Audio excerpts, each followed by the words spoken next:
시청자 여러분, 안녕하십니까? 12월 13일 월요일 JTBC 뉴스 아침은 시작합니다. 오늘 아침 서울의 기온이 영하 7도, 강원도 대관령은 영하 13도까지 떨어지는 등 올겨울 들어 가장 추운 날씨를 보이고 있습니다. 수도권을 제외한 전국 대부분 지역에는 한파주의보도 발령됐습니다. 이번 추위는 내일 잠시 풀리겠지만 수요일과 목요일 중부와 남부지방에 비가 조금 내린 뒤 금요일부터 다시 기온이 큰 폭으로 떨어지겠습니다. 식당과 카페 등으로까지 확대된 방역 패스 확인에 계도 기간이 끝나면서 이를 어기면 오늘부터는 이용자와 시설 운영자 모두 과태료를 내야 합니다. 휴일이었던 어제 확진자 수는 5천 명대 후반 정도가 될 것으로 보입니다.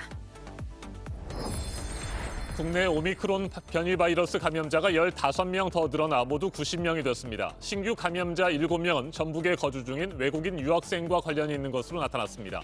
코로나19 확산에 대한 위기감이 갈수록 커지고 있는 가운데 이틀 뒤인 15일부터는 의료진이 학교로 직접 가서 청소년에게 백신을 접종해주는 찾아가는 백신 접종이 시작됩니다. 대구 경북 지역 닷새째 일정을 오늘 이어가는 이재명 민주당 대선 후보가 경부고속도로 기념탑에서 박정희 전 대통령을 언급하는 등 보수 민심 잡기에 나섰습니다. 다주택자에 대한 양도세 중과를 1년 유예하자는 주장도 하면서 정부 반대에도 부동산세 완화 입장을 내세웠습니다. 윤석열 국민의힘 대선 후보는 김한길 전 민주당 대표를 위원장으로 새시대 준비위원회를 출범시켰습니다. 문재인 정부와 민주당에는 반대하지만 당장 국민의힘에 들어올 수 없는 사람들을 위한 빅텐트로 만들겠다는 구상입니다. 미국 중남부 지역에서 역대 가장 긴 400km를 이동한 최악의 토네이도로 90명이 넘는 사망자가 나왔습니다. 구조 작업이 진행될수록 사망자는 더 늘어날 것으로 보입니다. 가장 큰 피해 지역인 켄터키주에는 비상사태가 선포됐고 바이든 대통령은 긴급 지원을 지시했습니다.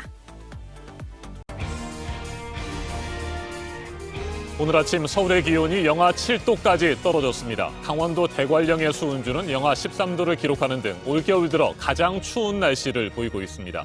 어제 아침과 비교해 기온이 10도 이상 내려가면서 수도권을 제외한 전국 대부분 지역에는 한파주의보가 발령됐습니다. 북서쪽에서 차가운 공기가 대거 한반도 쪽으로 내려왔습니다. 네, 이번 추위는 내일부터는 주춤하겠는데요. 주 중반에 비가 온 뒤 후반부터는 또 강추위가 찾아올 것으로 보입니다. 유미혜 기자가 전해드리겠습니다.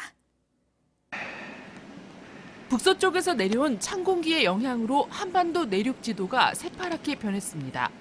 전국의 오늘 아침 기온이 어제보다 10도 가까이 내려갔습니다. 지역별로는 제주도를 제외한 전국이 영하권입니다. 서울의 수은주가 영하 7도, 인천 영하 5도, 대관령 영하 13도, 강릉은 영하 3도까지 떨어졌습니다. 부산이 영하 3도, 광주도 영하 2도까지 떨어지는 등 남부지방의 아침 기온도 대부분 0도 밑으로 내려갔습니다. 바람도 강하게 불어 체감온도는 더 낮습니다. 이에 따라 수도권을 제외한 전국 대부분 지역에 한파주의보가 내려졌습니다. 대부분의 지역이 맑겠지만 호남 서해안과 제주도에는 오후부터 비나 눈이 올 것으로 예상됩니다. 예상 강우량은 내일까지 1mm, 강설량은 1cm 미만으로 양은 많지 않겠습니다. 한낮에도 쌀쌀합니다. 낮 최고 기온은 서울 2도 등 전국이 1도에서 8도에 머물 것으로 보입니다. 찬 공기가 내려오면서 미세먼지는 전 권역에서 조홍 수준을 보이겠습니다. 화요일인 내일 추위는 잠시 누그러지겠지만 수요일 중서부, 목요일 남부지방에 비가 온 뒤 다시 영하로 떨어질 전망입니다. JTBC 유미입니다. 오늘부터 19세 이상 성인의 경우 식당과 카페는 물론이고 영화관이나 PC방 등을 이용할 때도 코로나19 방역 패스 또는 PCR 검사 음성 확인서를 반드시 제시해야 합니다. 정부가 일주일 동안의 계도 기간을 끝내고 집중 단속을 시작하는데 이를 위반하다가 적발될 경우 이용자와 업주에게 모두 과태료가 부과됩니다. 백신을 맞지 않은 사람도 식당을 찾아 혼자서 밥을 먹을 수는 있지만 혼란과 불편이 예상됩니다. 어젯밤 9시까지 추가로 확진 판정을 받은 사람은 4,564명으로 오늘 0시 기준 신규 확진자 수는 5천 명대 후반을 기록할 것으로 보입니다. 이지은 기자가 보도합니다. 오늘부터 식당을 갈 땐 반드시 방역 패스를 보여줘야 합니다. 백신 접종 완료일로부터 14일이 지났다는 증명서입니다. 식당뿐 아니라 카페와 학원, 영화관, 그리고 스터디 카페나 PC방 등에 갈 때도 반드시 필요합니다. 접종 증명서가 없다면 유전자 분석 PCR 음성 확인서가 있어야 합니다. 48시간이 경과한 날의 자정까지 인정됩니다. 만약 12월 12일 오전 10시에 음성이라는 문자를 받았다면 14일 자정까지 유효한 것입니다. 손으로 주소와 연락처를 쓰는 수기 명부는 허용되지 않습니다. 전자출입 명부 또는 안심코를 사용해야 합니다. 음식점 주인들은 걱정이 앞섭니다. 저희가 접종 맞은 것 좀 확인하라고 하고 점심시간에 엄청 바쁠 때인데 그걸 저희가 하나하나 확인을 해드리기가 그래도 과태료를 물지 않기 위해 준비를 해야 합니다. QR코드를 모르시더라도 QR코드 하는 법을 알려드려서 하거나 아니면 이제 쿠브나 어플 같은 걸 이용해서 확인을 저희가 직접 해야 될 것 같아요. 위반 사항이 적발되면 이용자는 10만 원, 자영업자는 150만 원에서 300만 원의 과태료를 내야 합니다. 다만 18세 이하의 아이나 청소년, 코로나19 완치자 등은 증명서 없이도 출입이 가능합니다. 완치자의 경우 보건소에서 발급한 코로나 격리 해제 확인서를 가지고 있어야 합니다. 방역 패스를 반드시 보여주지 않아도 되는 곳도 있습니다. 결혼식장, 장례식장, 또 백화점과 마트, 종교시설, 미용실 등입니다. JTBC 이지은입니다. 인천에 이어 전북과 전남 지역에서도 오미크론 변이 바이러스가 빠르게 퍼지고 있습니다. 어제까지 확인된 국내 오미크론 감염자는 모두 90명으로 추가 감염자 15명 가운데 7명은 전북에 거주하는 외국인 유학생으로부터 전염된 것으로 추정됩니다. 이처럼 오미크론 변이 바이러스까지 위협적인 상황에서 정부는 내년 2월부터 청소년에게도 예정대로 방역 패스를 확대 적용할 계획입니다. 이틀 뒤인 15일부터는 직접 학교에서 백신을 맞추는 찾아가는 백신 접종도 시작합니다. 김나은 기자입니다. 김부겸 총리가 지난 11일 소셜미디어에 올린 글입니다. 욕 안 먹고 안 하면 속편한 일이지만 백신을 맞는 게 더 안전하다는 분명한 데이터를 외면할 수 없다고 했습니다. 청소년 백신 접종을 둘러싼 논란이 있지만 내년 2월 청소년 방역 패스 도입은 꼭 필요하다는 방침입니다. 이에 앞서 찾아가는 백신 접종이 오는 15일 시작됩니다. 의료진이 각 학교로 직접 가서 청소년에게 백신을 접종해주는 겁니다. 유은혜 부총리는 어제 청소년 백신 접종을 어떻게 보완할지를 놓고 복지부 질병청과 논의했습니다. 구급차를 배치하는 등 접종 후 이상 반응을 철저하게 대비하겠다고 했습니다. 이미 백신을 다 맞은 18세 이상 성인들에 대한 3차 접종, 이른바 부스터샷도 오늘부터 예약할 수 있습니다. 정부가 2차 접종 완료 시점으로부터 3개월이 지나면 부스터샷을 맞을 수 있도록 간격을 줄인 데 따른 겁니다. 질병청 홈페이지에서 사전 예약이 가능하고 예약 이틀 뒤부터 맞을 수 있습니다. 접종 후 3개월이 지난 상태라면 자녀 백신을 이용해도 됩니다. JTBC 김나은입니다. 이재명 더불어민주당 대선 후보가 보수층 민심 잡기에 속도를 내고 있습니다. 3박 4일 동안의 일정으로 대구 경북 지역을 찾아 박정희 전 대통령과 전두환 씨까지 언급하면서 지역민들의 향수를 자극했습니다. 다주택자에 대한 양도세 중과를 1년 정도 미루는 방안도 제시하는 등 부동산 정책에 대한 유연한 입장도 보였습니다. 김필중 기자가 보도합니다. 이재명 민주당 후보는 경부고속도로 기념탑을 찾은 건 처음이라고 밝혔습니다. 제가 사실 이제 경부고속도로를 많이 지나다니면서도 축복령 휴게소도 들어오는 경우도 많았지만 그 기념탑을 가본 건 처음인 것 같습니다. TK 민심을 잡기 위해 박정희 전 대통령의 발자취를 따라가는 모습입니다. 그러면서 자신의 공약이 박 전 대통령의 경부고속도로에 버금간다고도 했습니다. 저희가 추진하는 에너지 고속도로는 박정희 시대의 산업화 고속도로, 그다음에 김대중 시대의 정보화 고속도로, 그에 버금가는 중요한. 전날 전두환 씨가 경제적 성과를 냈다고 말했다가 역풍을 맞았던 이 후보는 한 번 더 전 씨를 언급했습니다. 어쨌든 경제가 성장했던 건 또 사실이죠. 그런 작은 부분들이 있기는 하지만 결론적으로는 결코 용서할 수 없는 역사적 죄이다. 전 씨의 모든 행동이 100% 잘못됐다고 할 수 없다는 주장인데 전 씨에 대해 나를 세웠던 과거 입장보다 한층 유연해진 모습입니다. 이 후보는 부동산 정책에 대해서도 유연한 입장을 보였습니다. 다주택자에 대한 양도세 중과를 1년 유예하는 걸 민주당과 협의 중이라고 밝힌 겁니다. 그러면서 종합부동산세도 합리적으로 조정하겠다고 덧붙였습니다. 대선을 앞두고 성난 부동산 민심을 다루려는 전략으로 보입니다. 이재명 후보는 오늘 대구 경북 지역 마지막 일정으로 포항을 방문해 포스코 창업자인 고 박태준 명예회장 10주기 추모 행사에 참여합니다. JTBC 김필준입니다. 윤석열 국민의힘 대선 후보는 어제 김한길 전 민주당 대표를 위원장으로 새시대 준비위원회를 출범시켰습니다. 문재인 정부와 민주당에는 반대하지만 당장 국민의힘에 들어올 수 없는 사람들을 위한 빅 텐트로 만들겠다는 구상입니다. 실사구시와 실용주의를 강조했습니다. 전다빈 기자입니다. 윤석열 후보의 외연 확장을 맡은 새시대 준비위원회가 출범했습니다. 윤 후보는 김한길 전 민주당 대표를 영입하는데 공을 들였습니다. 저희 그 선대위는 보수도 아니고 진보도 아닙니다. 오로지 국민을 위한 실사구시의 실용주의 선대위고 또 국민의힘도 실사구시 실용주의 정당으로 선대위 출범식에 불참했던 김한길 위원장은 그 이유를 밝히며 윤 후보를 치켜세웠습니다. 제가 그 자리에 가는 것이 오히려 어색하지 않을까. 정권 교체가 시대의 정신입니다. 그런데 정권 교체를 실현해낼 수 있는 사람은 오직 윤석열 후보뿐입니다.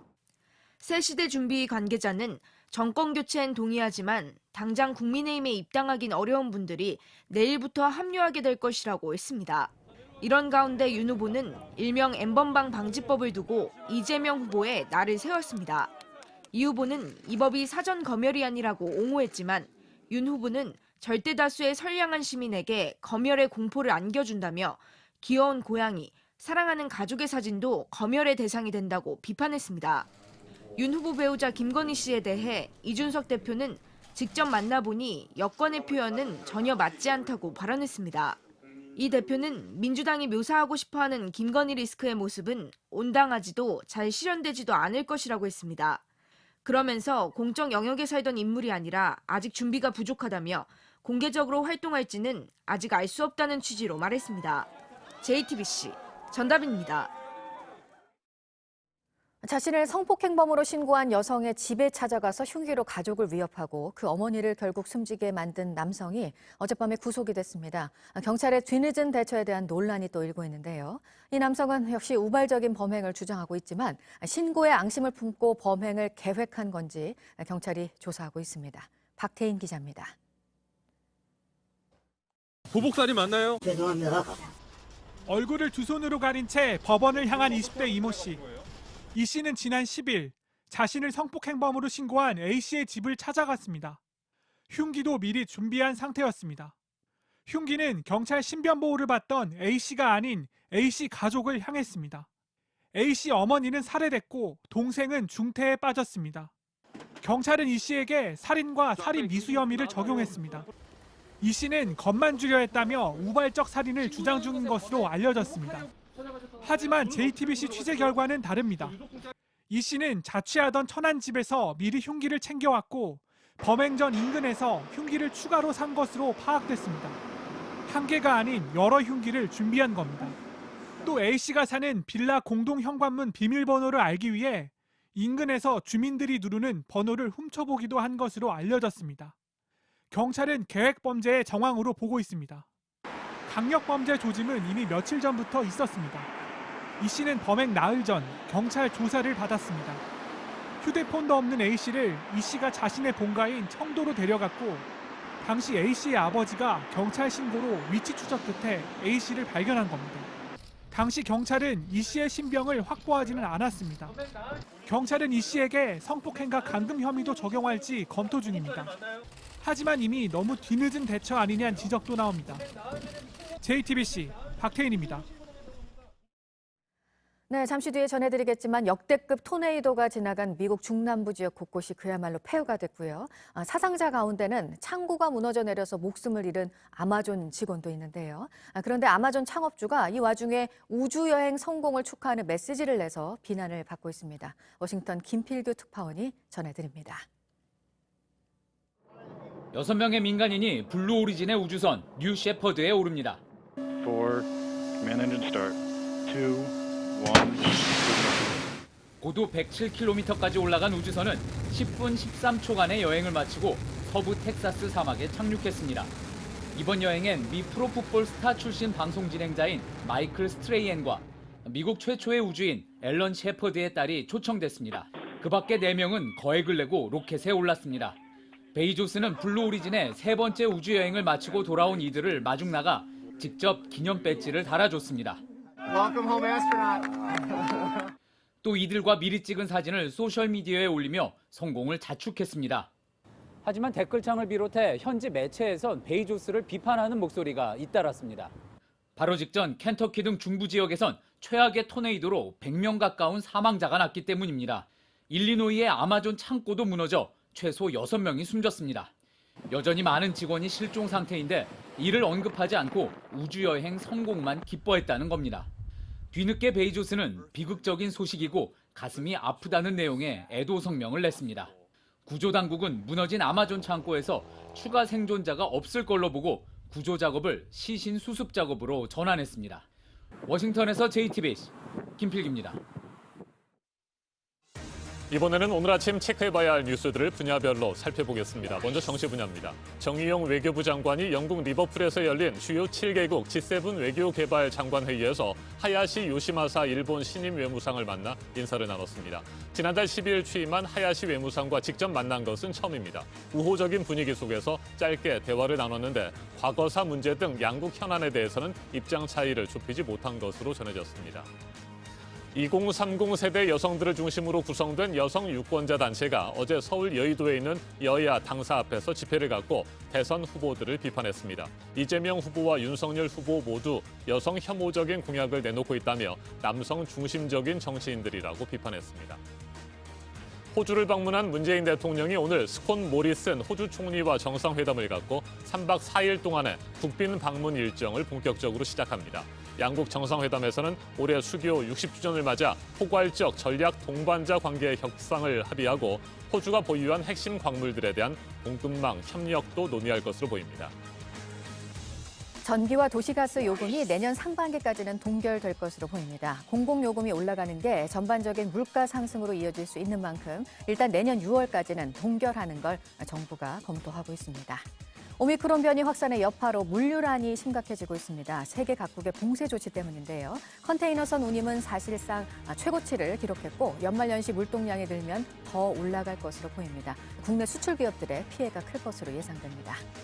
초고가 전세대출 보증 중단을 검토했던 SGI 서울보증이 계속 대출 보증을 제공하기로 했습니다. 최근 전세값이 많이 올라서 실수요자들의 전세자금 수요가 큰데 보증을 중단하면 실수요자들의 피해가 우려된다고 판단했습니다.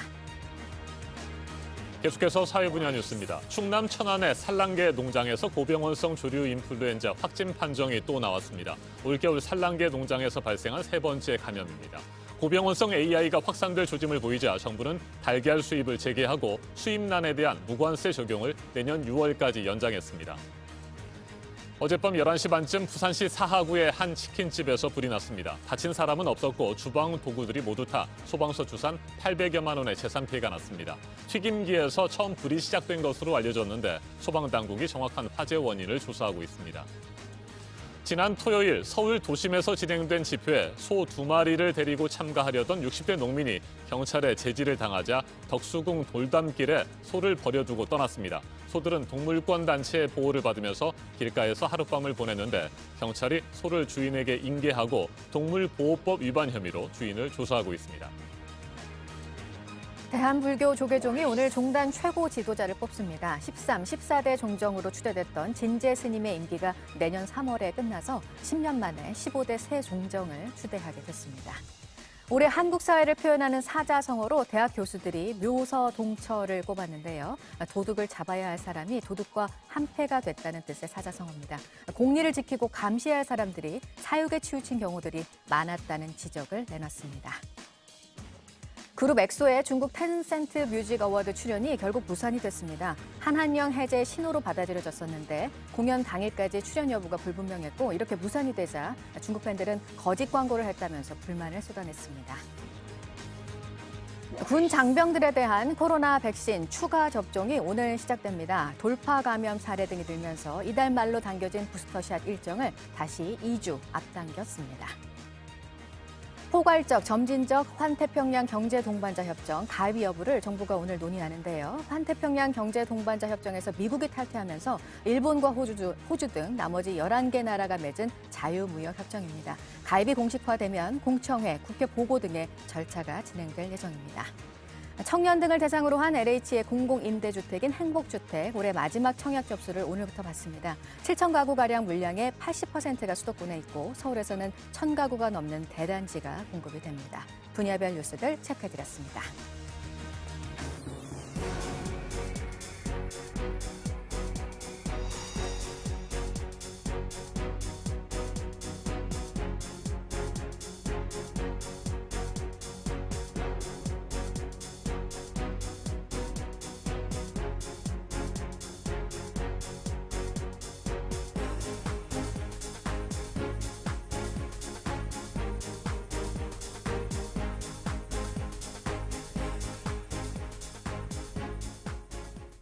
네, 월요일 아침입니다. 7시 39분 지나고 있습니다. G7 그리고 유럽연합 나라들에서 러시아에 경고의 목소리를 냈습니다. 우크라이나 사태와 관련해서인데요.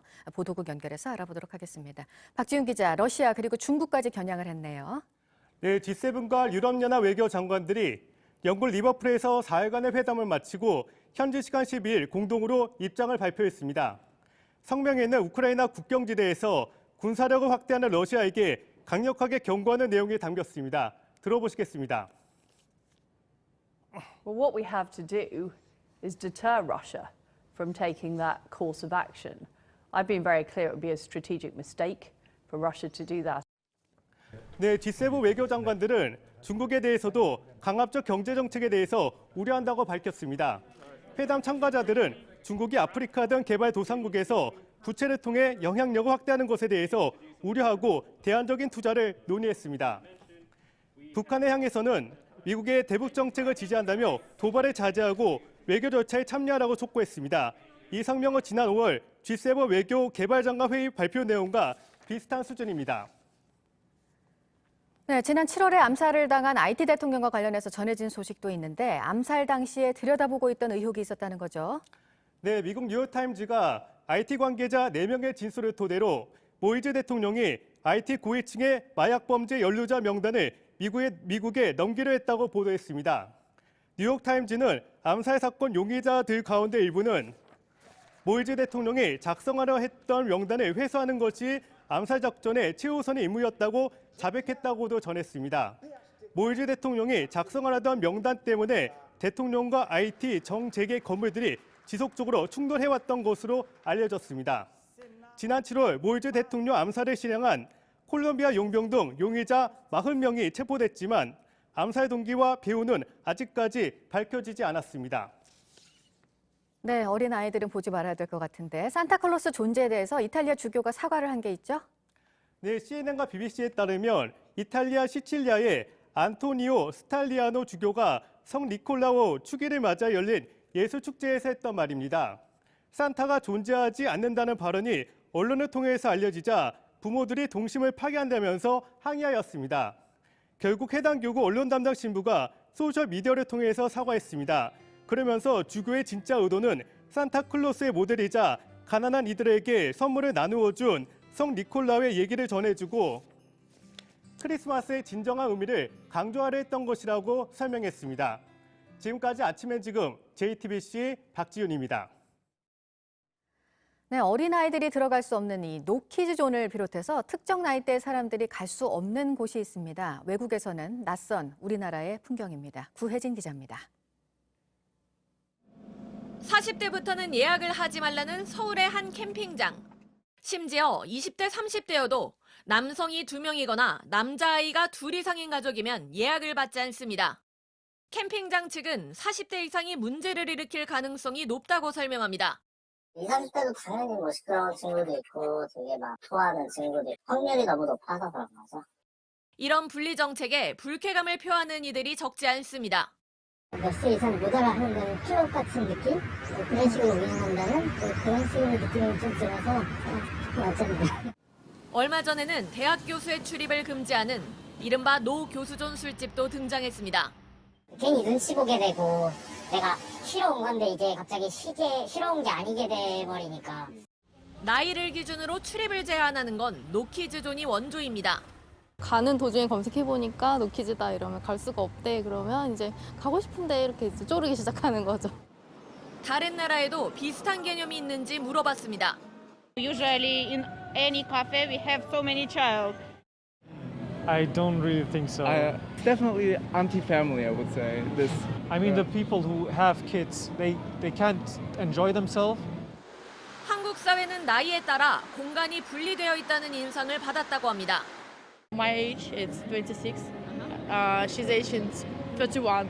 So sometimes when we want to spend time in some place in Honda, I can go, but she can't. For this place. Because my age not common for this place. Yeah. 춤을 추며 노는 장소만 해도 20대 초반엔 헌팅 포차나 홍대 클럽, 20대 중반부터는 강남으로 나뉘어 있고 30대는 감성 주점, 중년은 나이트, 노년은 콜라텍으로 세분화되어 있다는 겁니다. It does not matter. Age does not matter at all. Even to 40s and 50s? Yep, it's true. Elderly person with it. No, we don't have it. 반면 우리나라 노인들은 나이 제한을 명시하지 않아도 갈 수 없다고 느끼는 곳이 많습니다. 차 한 잔 마시고 싶은데 이렇게 보면은 젊은 아이들 모이는 곳이구나 그러면 내가 그냥 안 들어가죠. 젊은층이 많이 있는 데는 약간 꺼려지죠. 왜 그러냐면 전산 같은 거 잘 못하고 이러니까. 요즘은 다 그 앞에서 이렇게 스톱으로 다 하잖아요. 아이가 생기거나 나이가 들면 이른바 핫한 공간으로부터 배제된다는 느낌도 듭니다. 이제 도심 쪽으로는 거의 안 다니고 수도권이나 아니면 집 근처, 뭐 혹은 이런 아울렛 근처만 주로 오는 것 같아요. 다른 세대를 만날 기회도 많지 않습니다. 아이들이 좀 자유롭게 있는 거를 많이 접하게 되면 그냥 공존할 수 있는 그런 예의 같은 걸 서로 배울 수 있긴 하겠다라는. 인권위는 2017년 노키즈존을 차별로 판단하고 시정을 권고했지만 강제성은 없습니다. JTBC 구혜진입니다. 아침엔 세계 시간입니다. 초강력 토네이도가 미국 중남부 지역을 휩쓸었습니다. 지금까지 최소 94명이 목숨을 잃었습니다. 실종자가 많기 때문에 사망자는 더욱 늘어날 것으로 보입니다. 모두가 잠든 한밤중 사이렌이 요란하게 울려 퍼집니다. 현지 시간 지난 10일 밤부터 11일 새벽 사이 미국 켄터키주와 일리노이, 미주리, 테네시 등 6개 주에 천둥번개를 동반한 대형 토네이도가 불어닥쳤습니다. 이번 토네이도는 약 4시간 만에 무려 400km를 이동한 것으로 분석됐습니다. 100년 만에 가장 긴 지역에 걸쳐 발생한 최악의 토네이도로 기록될 전망입니다. 피해 상황도 심각합니다. 일리노이주 에드워즈빌에 있는 아마존 물류센터 창고가 붕괴되면서 6명 넘게 목숨을 잃었습니다. 붕괴 당시 직원 50여 명이 건물 안에 있었던 것으로 추정돼 인명피해는 더욱 늘어날 것으로 보입니다. 켄터키주 메이필드에서는 크리스마스를 앞두고 24시간 가동 중이던 양초 공장이 무너지며 인명피해가 커졌습니다. 붕괴 당시 110명의 근로자가 공장 내부에 머물고 있었는데 지금까지 40명 정도만 구조됐습니다. 토네이도가 휩쓸고 지나간 도시는 그야말로 초토화됐습니다. 수도와 전기 공급은 모두 끊겼습니다. 15만 명 이상의 주민은 암흑 속에서 공포에 떨어야 했습니다. 조 바이든 대통령은 가장 큰 피해를 입은 켄터키주에 비상사태를 선포하고 연방 자원 투입을 지시하는 등 수습에 나섰습니다. 관련 발언 직접 들어보시겠습니다. I'm monitoring the situation very closely since early this morning. It's a tragedy. And we still don't know how many lives are lost or the full extent of the damage. 토네이도가 휩쓸고 가기 전과 후를 비교한 위성 사진을 보면 이번 피해가 얼마나 심각했는지 한눈에 알 수 있습니다. 이번 토네이도는 피해 규모뿐만 아니라 발생 시기도 이례적이라는 분석이 나옵니다. 통상적으로 토네이도는 주로 봄철에 발생하고 겨울철에는 발생 빈도가 매우 낮습니다. 이 때문에 일각에서는 이번 토네이도가 기후변화와 관계가 있을 것으로 판단하고 있습니다. 기상 전문가들은 좀 더 연구가 필요하기는 하지만 12월에 대형 토네이도가 발생한 것은 매우 특이한 현상이라고 입을 모았습니다. 기상 전문가의 말도 들어보시겠습니다. How is this happening in December? This is the kind of thing you would only see at the height of the season, March, April, May. It's certainly true that climate change is making it more likely to have intense tornadoes outside of the usual season we think of. 미국 중남부를 덮친 최악의 토네이도 피해 상황 좀 더 자세하게 짚어보겠습니다. 체인텍 중앙일보 국제전문기자 전화로 연결됐습니다. 안녕하십니까? 네, 안녕하십니까? 네, 약 100년 전에도 엄청난 규모의 토네이도가 미국을 덮쳤고요. 이번 토네이도는 그 이후 가장 최악의 토네이도로 기록될 전망입니다. 당시 토네이도와 비교를 하면요. 이번 토네이도 어느 정도나 심각한 수준입니까? 예, 이번 토네이도는 우선 범위가 광범위합니다. 미국 중서부 대평원 지역을 남북으로 아예 갈랐거든요. 근데 남쪽의 멕시코만 지역에서 오데오 지역까지 휩쓸었습니다. 피해 지역이 켄터키, 일리노이, 미주리, 아칸소, 미시시피, 테네시 등 6개 주에 걸쳐 있습니다. 네. 켄터키주에서 날아간 가족 사진이 240km 떨어진 인디애나 주에서 발견되기도 했을 정도로 이번에 보면은 이제 토네이도 이동 경로가 400km나 되고요. 일부 지역에서는 풍속도 아주 강해서 최고 시속 112km까지 확인됐습니다. 그리고 이제 토네이도로 인한 잔해가 하늘 위에 6,100m 상공까지 날아오를 정도로 아주 강력한 토네이도로 지금 기록되고 있습니다. 1925년에 미주리, 일리노이, 인디애나 등을 덮친 그 토네이도는 350km 정도를 이제 지났고요. 네. 당시는 700명 가까이 사망하고 주택 1만 5천 채가 파손이 됐는데요. 이번에 보면은 이제 이보다 훨씬 더 강하기 때문에 지금 나와 있는 그 통계는 더욱더 이제 커질 것으로 그렇게 이제 지금 전망이 되고 있습니다. 안타까운 일이죠. 네, 앞서 아마존 물류 창고와 양초 공장 등의 피해 상황 전해드렸습니다. 피해 규모는 지금도 계속해서 늘어나고 있다고 하는데 현재 외신에서는 어떻게 전하고 있습니까? 예, 지금 나와 있는 사망자는 확인된 사망자입니다. 그런데 이제 벌써부터 일리노이주의 아마존 물류 창고하고 켄터키주의 이제 양초 공장 같은 데서는 일부만 지금 구조가 된 상황이거든요.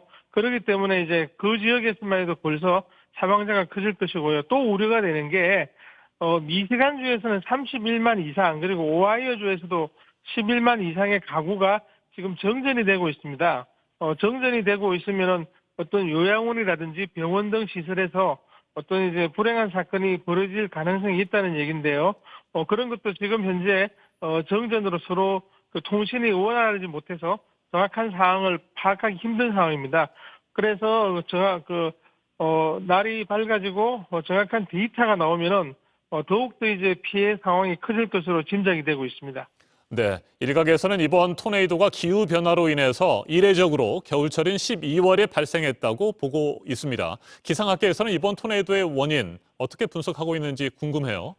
네, 기상학자들의 이제 보고를 가장 잘 받고 있을 바이든 대통령도 이번에 이걸 원인에 관해서 정확한 얘기를 못 하고 있습니다. 관련될 수 있다는 얘기를 할 수가 지금 이제 겨울철에 따뜻해져서 테네시주 멤피스에서는 지금 12월에 섭씨 26도까지 올라가서 103년 만에 최고 기온을 기록했거든요. 네. 이 때문에 바이든도 기후가 따뜻해질 때 모든 게 더욱더 격렬해지고 맹렬해진다는 건 모두 알고 있지만 지금 정량적인 데이터를 제공하기는 좀 힘들다 이런 얘기했습니다. 물론 기후학자들은 지금 이 사태를 보고 이 자체가 이제 어떤 기후 변화가 연관이 있다는 신호가 많다.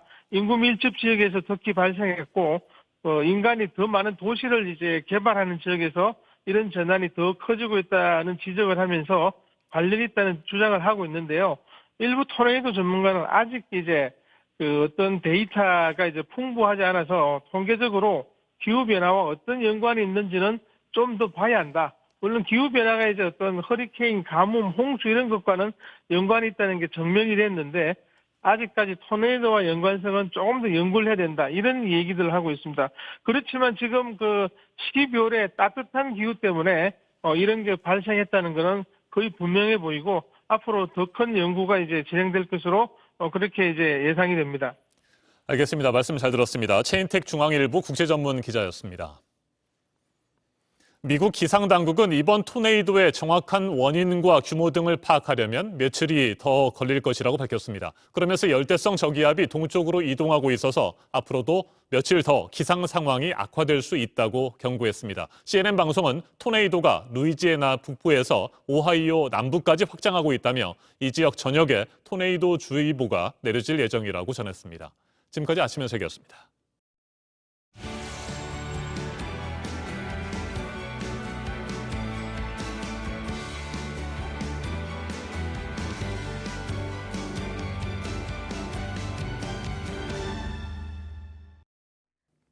네, 오늘 올겨울 들어서 가장 추운 날씨입니다. 오늘 아침 서울의 기온이 영하 7도, 부산 영하 3도를 비롯해서 전국 대부분 지역의 기온이 어제보다 10도가량 내려갔고요. 수도권을 제외한 전국 대부분 지역에 한파주의보가 내려진 상태입니다.